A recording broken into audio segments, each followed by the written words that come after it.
Hey guys, and welcome back to another Conan Exiles video.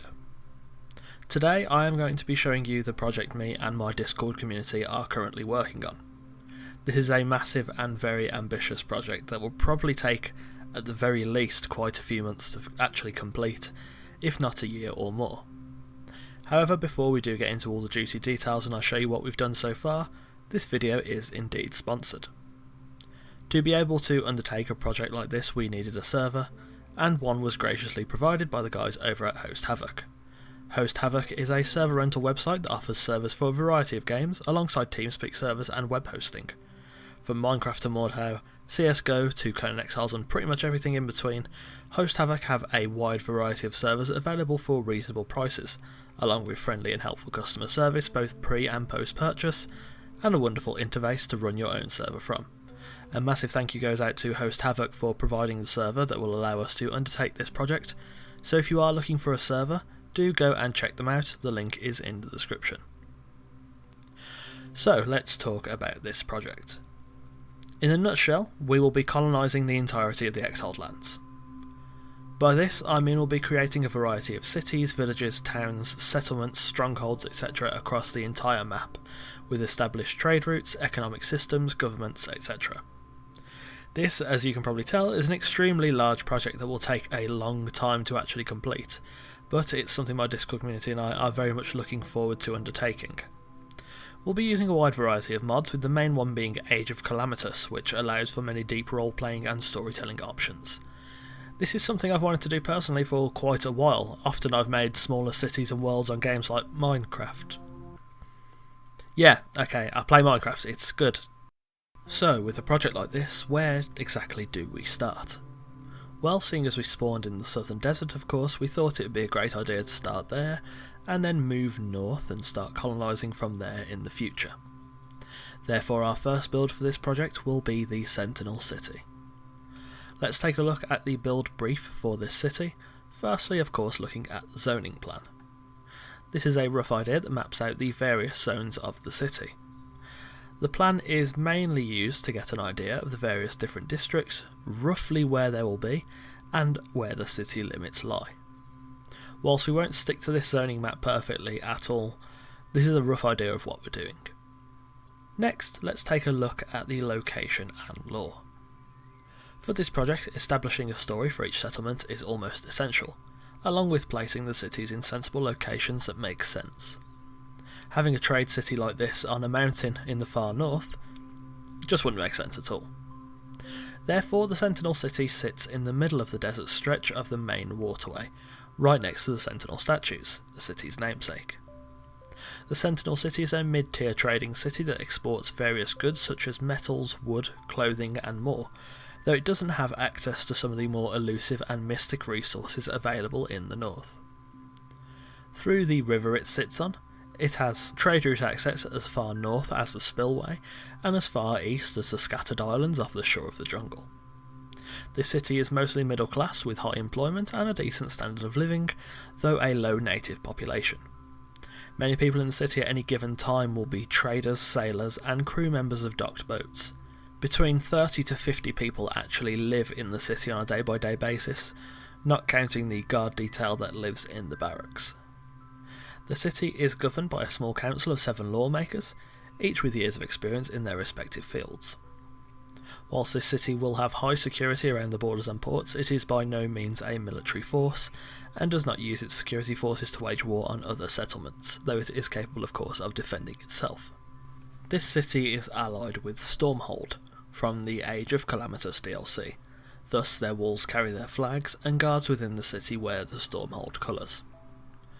So, with this first progress log, we're working on building up important structures within the city, establishing the zones, and of course starting to build up the street structure. This includes of course all the various security borders around the city, the port, barracks, custom office, port marketplace, general store, taverns and more. Let's take a look over the barracks. One of our Discord community members, Doomshade, made this and it's an extremely impressive build.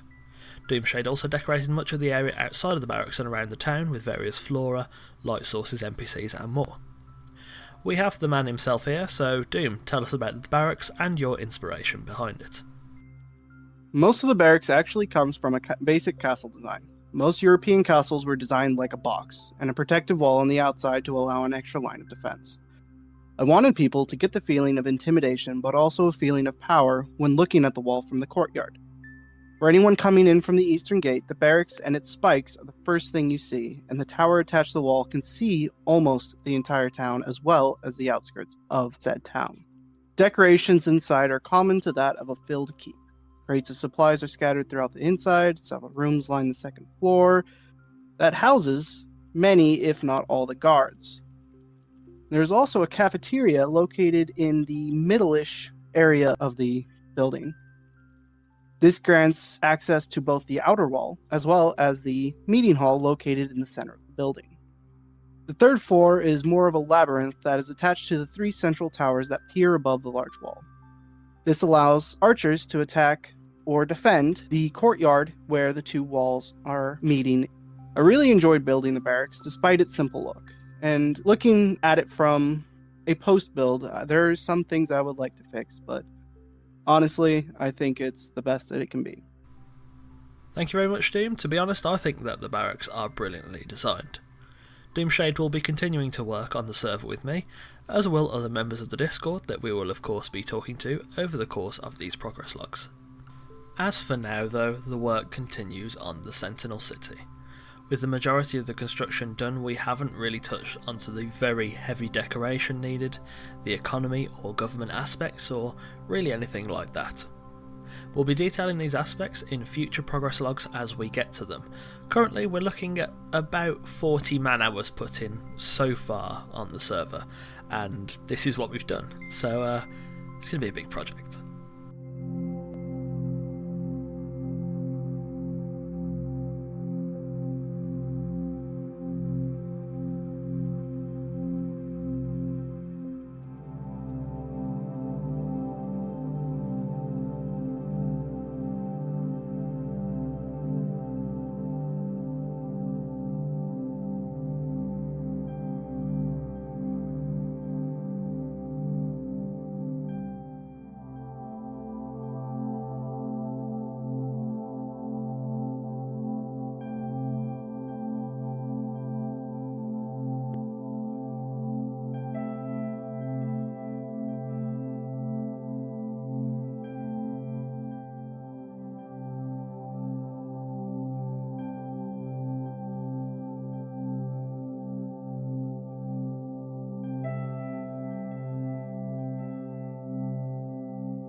Now, if you'd like to get involved in this project, it's pretty simple to do so. The project is hosted on PC and is joinable through our Discord, as the server itself is password protected. So if you want to get involved, feel free to join our Discord through the link in the description and either leave a message in one of the channels or simply just DM me. We're specifically looking for people at the moment that want to build residential homes for the citizens, but if you think you can add something to the build in pretty much any aspect, from economy to government, monuments, whatever, feel free to drop me a message on Discord. The more people the merrier. So that brings to an end our first progress log. Of course we'll be continuing with progress logs for the project, though we don't really have a solid schedule for when. It'll probably be every few weeks or something along those lines, judging by our current timescale. Who knows, I might even actually set up my Twitch channel and stream it.